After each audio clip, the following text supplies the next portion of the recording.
Hey guys, welcome back to another episode of Tell It to Trevor. Today on my podcast, I have.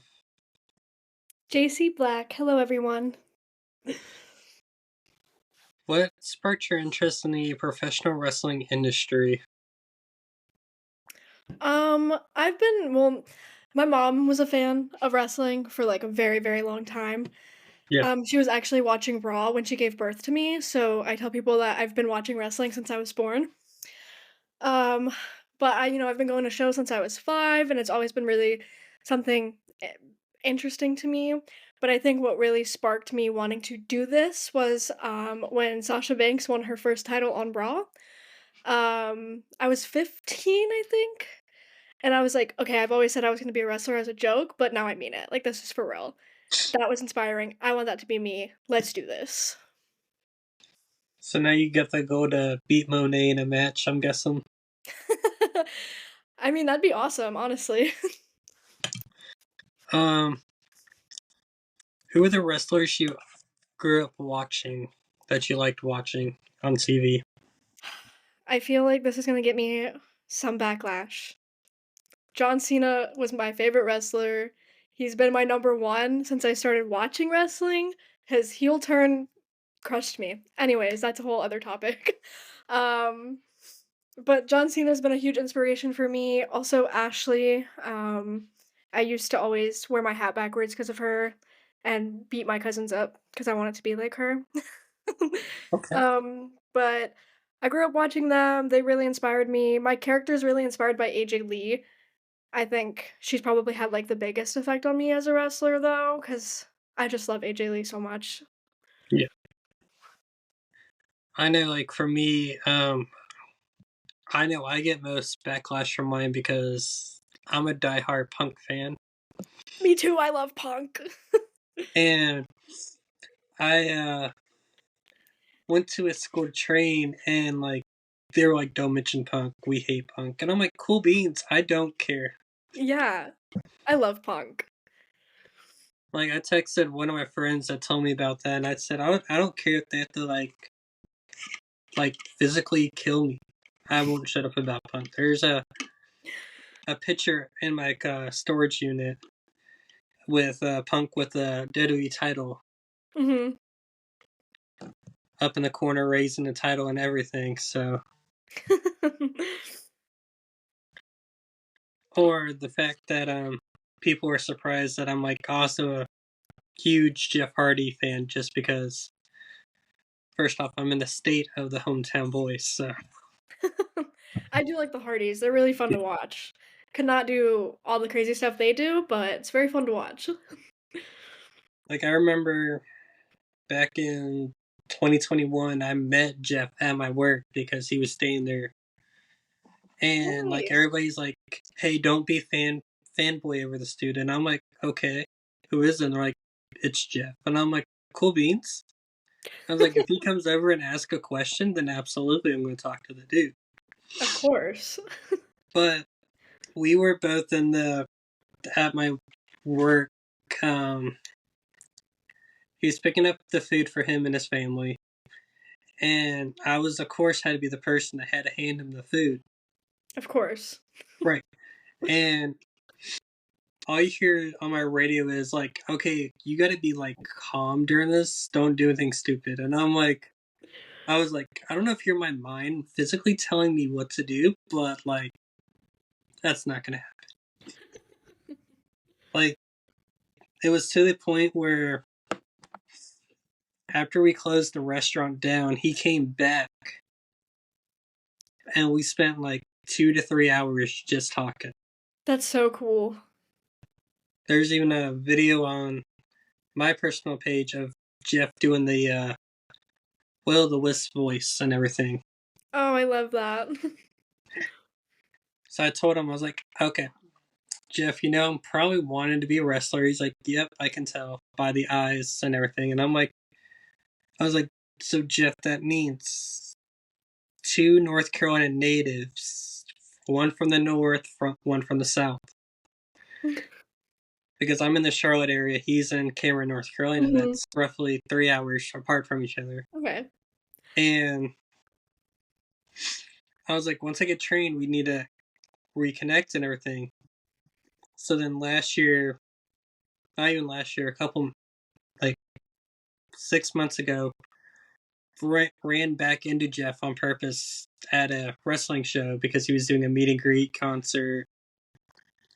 So he had a match with one of the people that's going to be on the podcast later on in the episode, not on this episode, later on in the series of the show. Claire Carter, if you remember her. Okay. He was in a battle royal with her and everything. And Jeff eliminated himself because it was like a normal match, but you had to be eliminated by pinfall, submission, or thrown over the ropes, or countouts. So Jeff was the guy that hopped out of the ring and ran around hyping up the crowd for like 15 seconds. And I'm like, of course, Jeff, you had you could have been a world champion, but here you are, got disqualified. That's But awesome. what also had to add fun to that night was Enzo Amore was there wrestling, Dolph Ziggler, Bully Ray. One of my good friends, I always call him good friend, Psycho Boy Fodder, and Angelina Love, which are an actual married couple. And to also top it off, they had Will the Wisp in a match too. That's a stacked card. Right. And they were all back to back. I was like, just one up each other, I guess. Okay, cool. See, I know for me, if I said my third overall person I like, I would get some hate, and that's Colby Carino. Okay. Just because a lot of people try to bring his dad stuff drama into it with him. Mm. Which for me and him, we share actually the same first name. Just mine's with a K, his with a C. Nice. Yeah. But how did you get started in the wrestling world?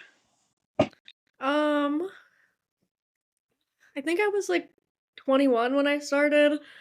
I had been like saving up to go to a school, and I kept telling myself like I'm gonna do it, I'm gonna go, I'm gonna go.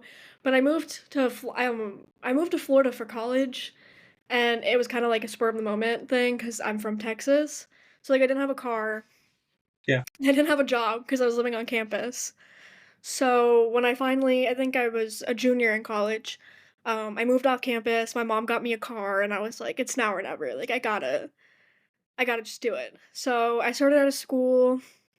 Um, Almost broke my neck like maybe 2 weeks into training. So I had to stop because I was like seriously injured, and I almost ended my career before it even started. Yeah. But then I got back into it once I was healed. Went to a different school, obviously, because I'm not going to the one that almost broke my neck. Um, Started training, and it kind of went from there. Yeah. What was your first wrestling match like? It was terrifying. Like, terrifying. I was probably, like I was not very far into training because my school used to put on shows, so I wasn't that long into training before he was like, "You're debuting." I debuted in a battle royal. Yeah. I hate those. I hate battle royals. Anything where there's a bunch of people in the ring and I just have to throw punches, I don't like. Yeah. So I was, like, scared for my life. First time I got, like, thrown out of the ring, I had a wardrobe malfunction. So then I was, like, stressing the entire match because my boobs were gonna fall out of my top.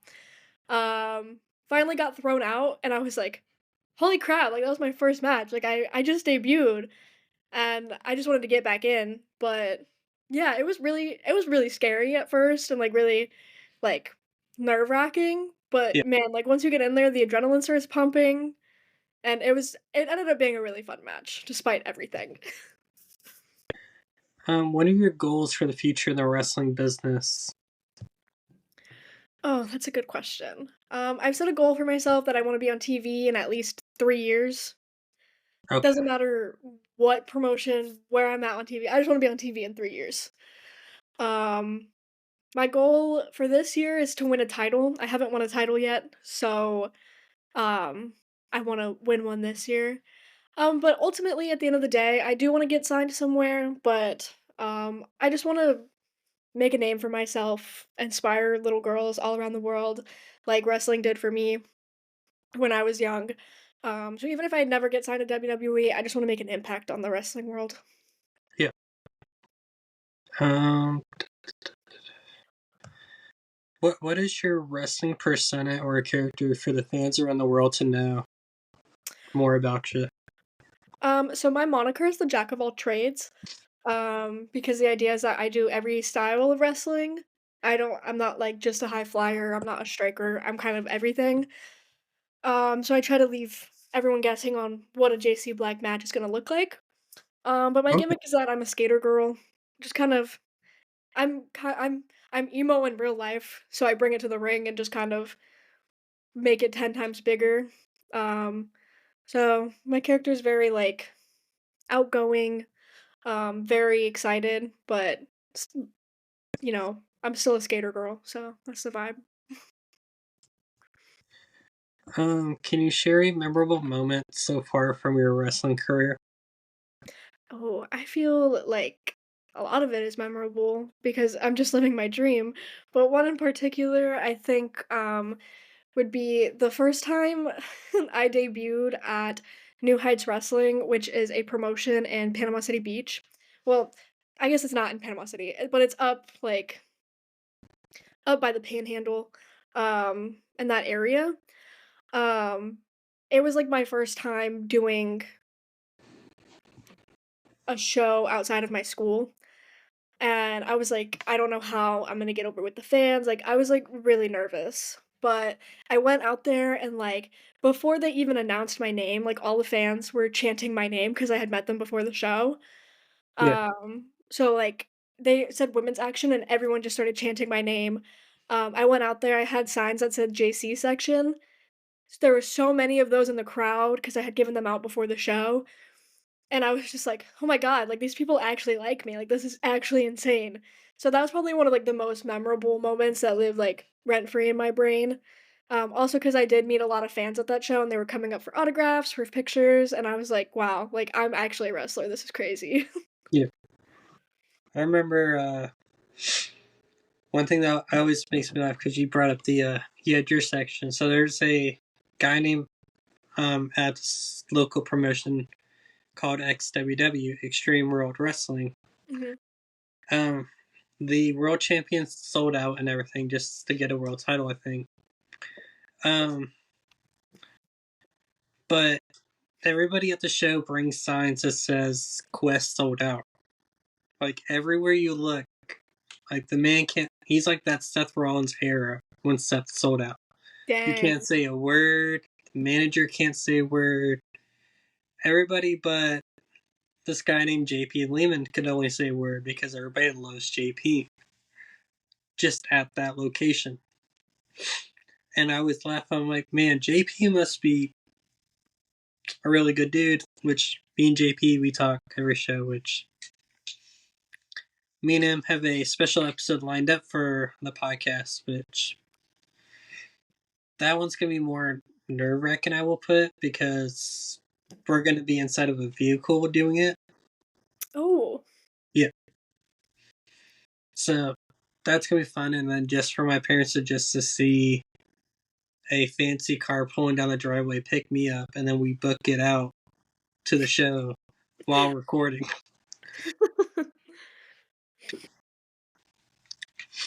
Can you describe the feeling of winning your first championship? Well, I haven't won a title yet, Okay. um, but I I will say, I don't win a lot of my matches, so when I do, it's always like, "Oh, man, I'm winning, cool. What Yeah. do I do?"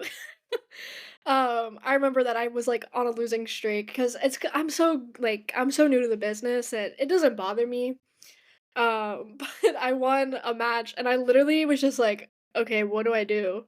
Like, Yeah. what do I do for celebration now? And, like, the crowd's going crazy, and I'm just kinda, like, awkwardly standing there like, "Okay, yay, I won." Yeah. Um, so it always does surprise me when I go over in matches because I am new. Um, but just hearing the crowd, I mean, even when I don't win, like, just hearing the crowd react to the match itself is always such a good feeling, and it always makes me, like, super happy. Yeah. How do you handle the mental and emotional aspects of wrestling? Wrestling can definitely take a toll on you mentally and emotionally because just of the whole behind the scenes stuff of it. Yeah. When I first started, I wasn't very good at it. I let things really affect me, but I think now I'm just kind of like, this is my journey. I get to pick who is in my journey, what happens in my journey, and just because one person didn't like the match that I put on doesn't mean that a billion other people didn't like it. Yeah. It's just really about getting out of like your head and just saying that like the fans don't know what's supposed to happen. They don't know that you messed up that move. They don't know that you did the wrong spot. So like don't beat yourself up over messing anything up because the fans don't know, and at the end of the day as long as the fans are happy, I'm happy because that's what I truly care about. Is putting on a good show and entertaining the people who paid money to see me wrestle. So we're gonna start this segment called Trev Shock. It's a segment that I came up with by ripping off. If you're in a business meeting, it's those rapid fire questions. Mhm. So mine is you got 50 seconds to answer 6 questions, Oh god. Okay. but they're about you, so the fans know more about you. Okay. Yeah. And I'll start the timer after the first question. Uh, are you ready? Yes. Okay. Favorite pre-show snack? Favorite pre-show snack? Probably goldfish. Pre-show song? Pre-show song? Oh, my theme song. My theme song is Dark Matter by Rivals. That. Favorite wrestler growing up? John Cena. Favorite sports team? Oh man. Oklahoma Sooners. We're a big family. Favorite color? Favorite color black. Favorite type of music? Alternative, pop punk, that kind of genre. So you beat it with 30 seconds remaining. So, Yes. but it's not the record. Damn. Corey Dillinger holds that record for 35 seconds remaining. Oh, I was so close. Yeah, that's when I'm surprised. Like a lot of people get that close to it, and I'm like, can someone just beat this record already? It's been like roughly almost 20 episodes, and no one has beaten it. Man. Not even by a second. I mean, close by a second. So, what are the biggest challenges of being a professional wrestler outside of the ring? Oh man, I think for me it's like the physical aspect of it. Um because I did suffer a neck injury so early in my career that I take a bump wrong and like I'm messed up for the next week. Um so that's the biggest challenge that I find. And also just like making time to like have a good recovery routine. I think that's really important and I definitely don't have that. Yeah. What is your favorite hobbies outside of the wrestling world? Favorite hobbies? I like to play video games. I was literally just playing The Sims before I hopped on here. I like to do that. I like to bake a lot. And I like to write. Okay. Um, how do you feel about the business side of wrestling?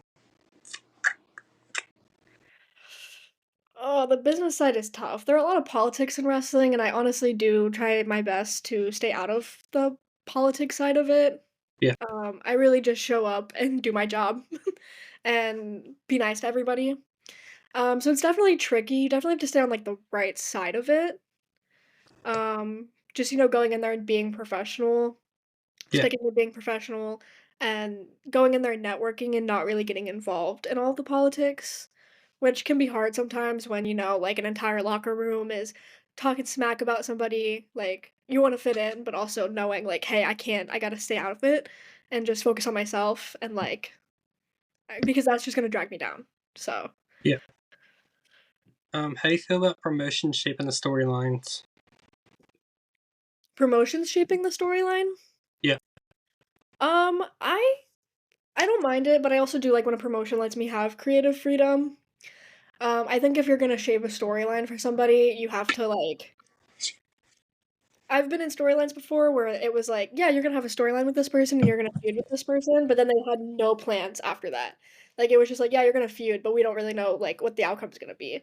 If you're gonna shape a storyline, you really do have to like know what's gonna happen in the storyline and also know what you're gonna do with talent if somebody's not available for a show. Because I've lost a lot of booking opportunities because the person I was feuding with wasn't available. If you could wrestle any legendary wrestler, living or past, who would you choose and why? I'd pick AJ Lee. She's my girl. I absolutely love her, and I think I would cry if I ever got the opportunity. I would cry if she ever came back to wrestling, period, let alone if I got the opportunity to wrestle her. Yep, and it doesn't help that Punk has always been teasing it. I know, it makes me so literally at the Rumble, I was like, "This one's gonna be AJ. It's gonna be AJ. It's gonna be" I say that she's returning every year Yeah, since the Women's Rumble was announced, and I'll, like, text my mom, I'm like, "This is the year," and she's like, "No, it's not. Stop hoping. It's not the year." But one day I'm gonna be right. yeah. For me, since I got a couple friends that just got recently ID'd when they had the Evolve show, Mhm. and I had to record some podcast episodes, and I texted them. I was like, "Hey guys, I'm gonna watch your episodes, your matches, real quick." And they're like, we're like in the same match and everything. And I was like, man, this makes it so much easier, and you're the main event. So I was like, I don't have to pay attention to the rest of the show. And they're like, well, we do promos before the thing. And I was like, okay, now I gotta really pay attention to y'all. Gotta find the promo and then watch the promo. Yeah. So literally, when they were having their match and everything, I had my phone pulled out, just taking pictures of them, tagging them on social media, like, congrats on making your WWE debut, technically. Yeah, that's cool. Yeah. Mr. Sean Legacy and the Carolina Reaper, Jackson Drake. Nice, yeah. Let's see. If you could go to a wrestling seminar session with any wrestler, who would you pick? Hmm, any wrestler. Hmm. Probably someone that's been in the business long, like probably John Cena or CM Punk. I'll say I would go to a CM Punk seminar in like a freaking heartbeat. Um, Yeah. would love to hear the crap that he would say at a seminar. So, Yeah. Um, if you could have a wrestling legend as your mentor, who would you choose? oh man, that's hard. I feel like I'm just saying the same people, but honestly, like they're my favorites for a reason. Um, so probably John Cena, which I didn't, I didn't know that the reason AJ Lee wore jean shorts and Converse in the ring was because like she was being mentored by John Cena. Okay. Um that's what she told Vince McMahon and like that Cena told her to do that and that's why he was fine with it. That's what I heard. I don't know if that's true, but somebody told me that. Yeah. Um, what is your opinion on the wrestling crossover events with other sports or entertainment industries? So, like when they bring in the people from the NFL, the MLB, the NHL. I think it's cool because I think it's giving exposure and stuff, but also I think that they need to be like careful with who they let into the ring. Yeah. After watching Travis Scott at Elimination Chamber, I'm like, okay, guys, like, you really need to just be, you need to train them a little bit before they get in the ring. Yeah. Um, what advice would you give to an aspiring wrestler? Just do it, Just do it. honestly. Like, just do it. Just get in the ring, start training. Even if you don't think you're gonna be good at it, just do it. Yeah. Can you talk about a significant rivalry you had and how it helped you grow as a wrestler? Um, Most of my feuding has been literally all of last year. I feuded with the same exact wrestler, Raven Knight. Raven has actually helped me grow in the wrestling world in general. I've met a lot of people through her. I've got a lot of booking opportunities through her. So I think being so familiar with her and like, I mean, eventually you become friends with these people because you work with them for so long. So I just think of she really helped me network in this and grow. And when you get so comfortable working with somebody, you feel okay to like try new things. Yeah. So I think she's given me a lot of ring confidence too because a lot of my matches have been with her, so it's kind of made me comfortable. Yeah. Um, so yeah. Um, what was it like working with a particular wrestler that you clicked with in the ring? Mm. Um, I've clicked with a few, but since I just talked about Raven, I'll talk about somebody else. Um, I recently started working with BB. I think we had our first match together in June or July. Um, and honestly, like we went out there and I didn't know what to expect because I had never worked her before. But I got in that ring and we put on like such a good show. And it's definitely like kind of shocking when you get in there and you have such chemistry with somebody because I had just met her. I had never worked with her. So to get in there and be like, wow, like we work really well together is honestly kind of amazing. And it's honestly a great feeling when you find somebody who you have really good chemistry with in the ring Yeah. because you definitely don't have chemistry with everybody. So, Can you talk about can you can you talk about your training process and what was the most challenging part of learning to wrestle? the most challenging part I would say is learning how to bump. Believe it or not. I mean, bumping isn't easy and it was hard for me to learn because I just didn't know how to do it like fast, I guess. Um And also, I just had, like, no regards for my head, so learning how to tuck my chin fully was a little difficult for some reason for me. That and also the fact that, like, a lot of the stuff is done I'm, like, left dominant, but, like, when you take a bump and you're supposed to feed, you go to the right. So I think learning that was a little bit hard because like, my instinct is to get up on my left side. So just Yeah. learning how to break habits that I didn't even know I already had, I think that was probably also something hard. Let's see. What is your favorite gear that you have ever had made? Oh, um, I have this, like, halter top gear, and because my gimmick is a jack of all trades, I went with, like, a card theme. So Yeah. it's red and black like, kind of checkered with the 4 suits of cards. I have worn it a few times, and I have to get it fixed because I had wardrobe malfunctions, but honestly, I'm obsessed with that gear because it's really shiny and really pretty. So that's probably my favorite piece. Where can they find you on social media? My Instagram is it's JC Black. My Facebook is JC Black, and then I have a YouTube. I don't know if I think it's just JC Black. So if you can just look up JC Black wrestling and I'll probably pop up. And then thank you, JC, for being on the podcast today. Of course. Thank you for having me.